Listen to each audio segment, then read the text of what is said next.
Komunikasi ialah proses dua hala yang melibatkan pemindahan maklumat atau mesej daripada seseorang atau kumpulan kepada yang lain. Proses ini berterusan dan termasuk sekurang-kurangnya seorang pengirim dan penerima untuk menyampaikan mesej. Mesej ini sama ada boleh berupa sebarang idea, imajinasi, emosi dan atau fikiran.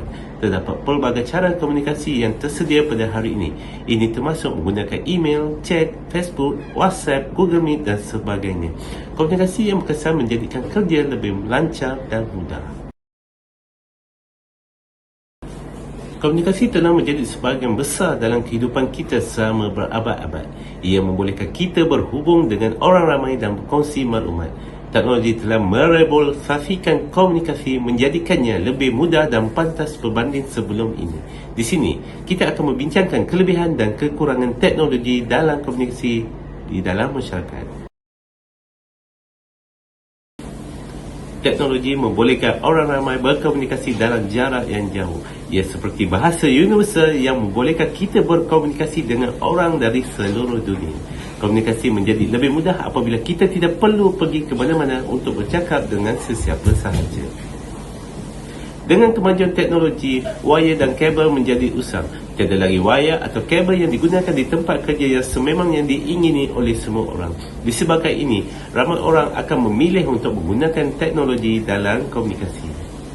Teknologi telah menjadikan komunikasi lebih cekap dan berkesan. Ia telah menjadikan komunikasi lebih cepat dan mudah yang membolehkan kita membuat keputusan dengan lebih pantas. Disebabkan ini, kita dapat menjalankan tugas dengan lebih cepat dan mudah.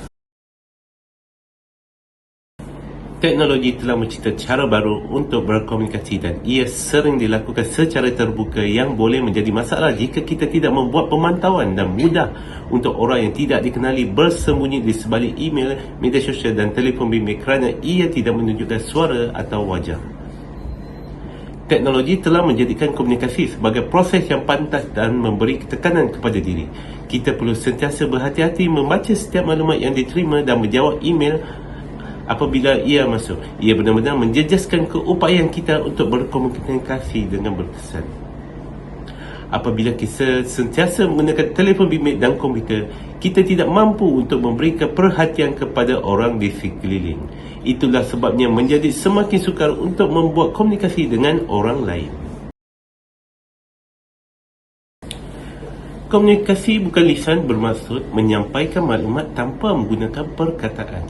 Ini mungkin melibatkan penggunaan mimik muka atau gerak isyarat tangan tertentu untuk menyatakan maksud tertentu. Atau mungkin melibatkan penggunaan hubungan mata, jarak fizikal dan isyarat bukan lisan lain untuk menyampaikan mesej.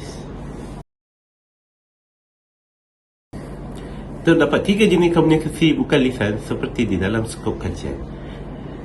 Banyak maklumat yang boleh disampaikan dengan senyuman atau kerutan muka. Raut wajah seseorang selalunya merupakan perkara pertama yang kita lihat walaupun sebelum kita mendengar apa yang mereka katakan. Fikirkan tentang bagaimana makna ayat boleh diubah hanya dengan menyebut dan menyatakan perkataan berbeza. Salah faham boleh timbul daripada perkara kecil seperti tidak mendengar perkataan yang betul. Kebanyakan orang akan mengamalkan tingkah laku atau tindakan tertentu semasa berada dalam keadaan tertekan. Poster atau pergerakan boleh memberitahu kita bagaimana perasaan tentang seseorang itu. Terdapat banyak cara berkomunikasi secara bukan lisan dalam kehidupan kita sendiri. Satu contoh, apabila saya bertanya kepada pasangan saya tentang keadaan diri dan dia yang menjawab, saya tidak apa-apa. Cara dia menyebut kata-kata ini mendedahkan banyak perkara tentang perasaan dia sebenarnya. Nada suara yang terang dan gembira akan menunjukkan dia berada dalam keadaan yang baik. Contohnya semasa mesyuarat. Keterujaan suara kita semasa menghadiri mesyuarat kerja untuk menonjolkan minat untuk topik tertentu.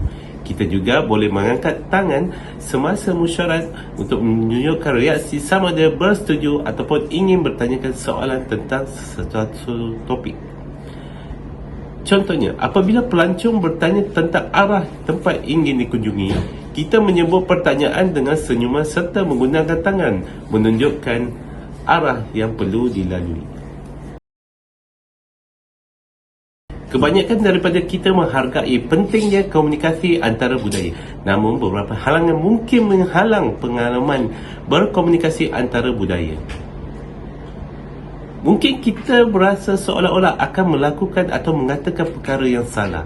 Ini boleh menjadikan interaksi itu janggal atau boleh menyebabkan kita mengelakkan peluang untuk komunikasi antara budaya. Mereka yang menganggap seseorang dari latar belakang budaya lain sama seperti mereka akan sering salah baca atau salah tafsir dan mungkin juga tersinggung dengan sebarang pertemuan antara budaya.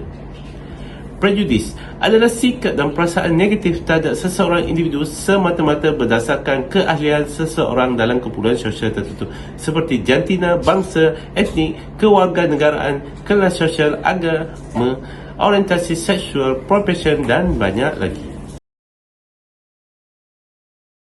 Terdapat beberapa strategi yang telah diuji untuk meningkatkan kemahiran berkomunikasi antara budaya. Lakukan penyelidikan dan ketahui dengan siapa kita akan berurusan.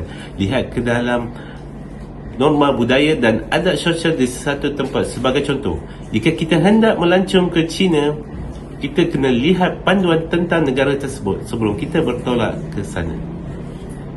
Tidak syak lagi, ia menjadi manfaat yang besar dan amat dihargai jika telah berusaha untuk mempelajari bahasa asing yang akan kita gunakan semasa berurusan.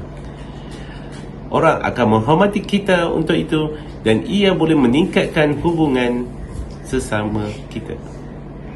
Apabila kita mula berinteraksi dengan seseorang yang tidak dikenali dari luar negara, dengar dengan teliti dan perhatikan tingkah laku mereka dengan teliti.